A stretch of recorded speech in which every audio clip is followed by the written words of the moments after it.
berubah kecuali SK-nya KPU yang dirubah. Begitu. Kemudian untuk Bang Refli, ya, kenapa suara sah beda dengan suara paslon? Saya tidak melihat itu, Bang. Jadi kalau suara sah presiden dengan totalnya sama, yang beda adalah dengan suara legislatif, ya. Ada, kalau nggak salah, yang Pilpres itu 51 juta, ya, ada beda, pokoknya beda ya. Ada antara Pilpres dengan Pileg, suara sah. Untuk pemilu presiden 164 juta, 164 juta, 151 juta. Ya, 151 dan 160. Kenapa berbeda? Ya kita tidak tahu, mungkin pemilih, terutama pemilih di desa ya, daripada pusing milih yang partai yang banyak itu, yang calonnya banyak, dia mungkin hanya milih Pilpres saja, tapi tidak milih Pileg, mungkin begitu ya. Kita tidak bisa menuduh bahwa itu ada hal, karena nanti ada sekaligus menjawab pertanyaan yang mulia Prof. Suharto ya tadi, bagaimana Prof. Arief bagaimana menguji kevalidan data tadi ya, nanti saya akan sampaikan. Nah jadi bisa saja terjadi antara suara Pilpres, suara sah dengan suara sah di legislatif tidak sama, dan setiap pemilu selalu begitu. Saya ingat 2019 pun juga sama, tidak exactly sama persis. Bukan itu yang saya tanyakan. Yang saya tanyakan tadi kan kemarin itu ada ahli IT atau saksi ya, yang mengatakan bahwa di Sirekap itu ada perbedaan antara suara sah dan suara Pilpres semua, suara sah dan suara paslon. Itu beda sampai puluhan juta. Kok bisa terjadi begitu? Ya, atau jangan-jangan ahli yang itu nggak benar? Kan Bapak bisa... Sudah Pak Refli, cukup. Kan nanti kita bandingkan aja dengan kawal pemilu dan yang lain. Kalau hasilnya, kalau pemilu juga seperti itu, ya mungkin jangan-jangan ahlinya mungkin nggak di saatnya, silakan nanti majelis yang menilai lah ya. Kemudian pertanyaan berikutnya adalah angka yang ada katanya nambah terus. Seperti saya sampaikan tadi, capture saya tanggal 22 Februari itu dua-duanya mengalami. Ada yang nambah, ada yang kurang, tiga, maaf, karena salonnya tiga mengalami kok. Jadi tidak bisa kita tuduh hanya satu saja yang bertambah, tidak.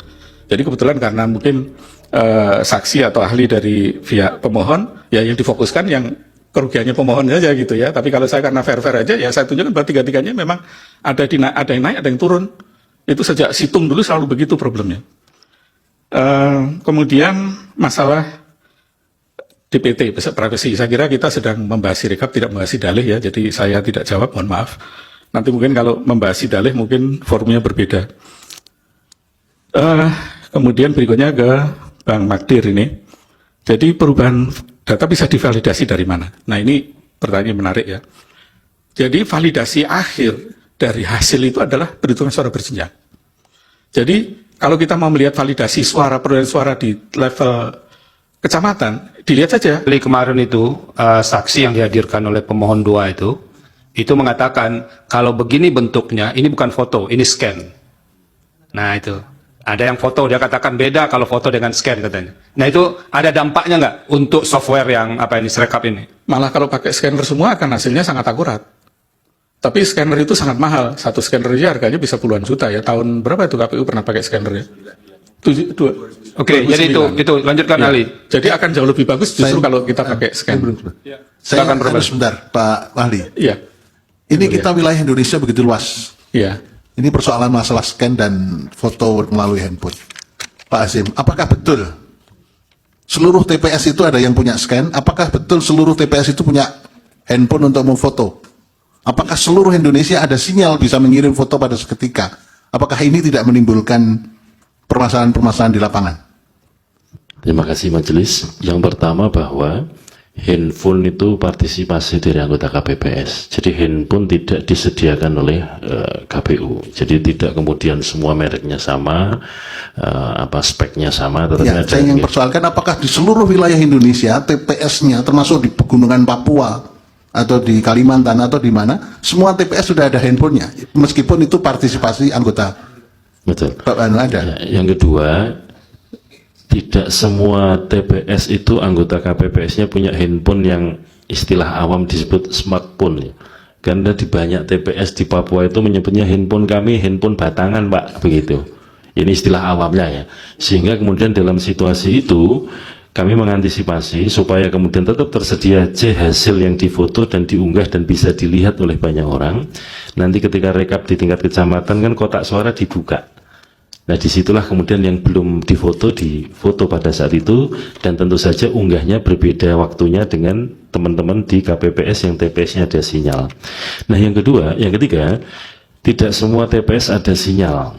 Sehingga kemudian ada juga TPS yang baru bisa bisa dikirim fotonya itu dalam durasi waktu tertentu. Paling data yang kami peroleh berdasarkan hasil simulasi di bagian awal, TPS yang nol sinyal menuju ada sinyal itu paling cepat 8 jam dari titik TPS. Kemudian yang paling lama sekitar 15 jam. Artinya 8-15 jam itu durasi waktu tidak ada sinyal menuju tempat yang ada sinyal. Nah, yang berikutnya di TPS itu tidak ada scan. Nah, saya ingin menjelaskan sedikit yang mulia bahwa anggota KPPS ini yang diproduksi ada 2 dokumen. Dokumen yang pertama adalah C hasil plano yang ukurannya plano dan ada telinya, dan kemudian itu disalin ke dalam formulir C hasil yang salinan yang ukurannya kuarto. Nah, yang kuarto tidak ada telinya.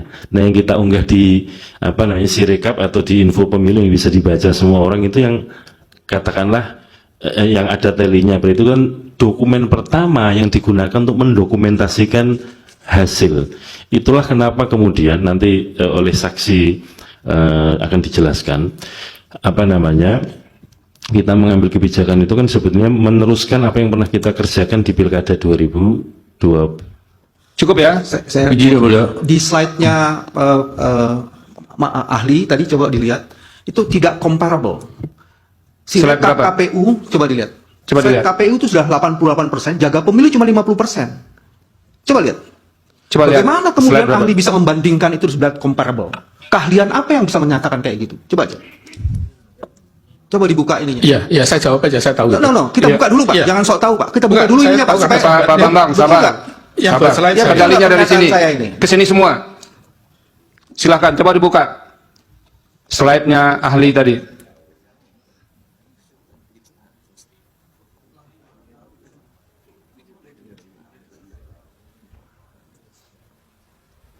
Akan dijawab ahli. Ya, jadi begini, Pak Bambang ya. Jadi ini data yang saya ambil per hari ini. Jadi per hari ini memang kawal pemilu memang selesai sampai di sana karena mereka kan relawan semua. Mereka tidak dibayar sehingga datanya memang tidak 100%. Demikian juga yang lain. Nah, yang kedua adalah begini, kalau data itu sudah lebih dari 50%, tidak akan banyak pengaruhnya pada hasil. Gitu. Jadi statistik aja menunjukkan sampel dari kita cukup teman-teman dalam lembaga survei tahu kan ya, kita cukup pakai sampel 2.200 saja sudah errornya sudah di atas di bawah 22% misalnya. Yang saya ingin katakan, majelis, yang satu kawal pemilu 82%, jaga pemilu 51%. Iya kan sudah dijelaskan tadi, biar kami yang menilai. Ya, Cukup ya? Jangan comparable terus kemudian seolah-olah di 100%, itu juga tidak fair, ahli. Cukup. Oke. Iya, kesempatan terakhir. Pak. Terima kasih. Ya. Dari sekian panjang lebar penjelasannya, tapi tidak menjawab pertanyaan saya. Belum menjawab pertanyaan saya. Ya, mana? Pertanyaan saya tadi antara lain saya ulangi supaya dicatat. Dari kesalahan, kekeliruan, kehilafan, apa yang diceritakan tentang Sirekap. Pertanyaan saya lebih dominan dikarenakan oleh human error atau technical error. Itu satu. Sudah dijawab tadi, Pak? Sudah dijawab. Oke, ada ke ujungnya yang belum, ya. Kemudian lebih cenderung karena kesengajaan atau karena ada sabotase. Oke. Nah, kaitannya lagi terkait dengan itu, saya ada pertanyaan saya lagi. Apakah bisa diketahui atau dengan cara apa bisa mengetahui siapa yang menginput, kapan diinput? Apakah dengan cara dilakukan audit forensik ini bisa terbuka semua? Ini belum terjawab ya, Mulia. Sudah dijawab tadi, tapi tolong ditegaskan lagi ahli. Cukup, Pak Henry. Silahkan, sedikit saja. Iya. Jadi tadi sudah saya jelaskan itu technical error karena bahkan nggak ada manusia yang melakukan di sana. Yang tegas maksud saya jawabannya. Terima kasih ahli. Sudah cukup. Cukup. Jatah.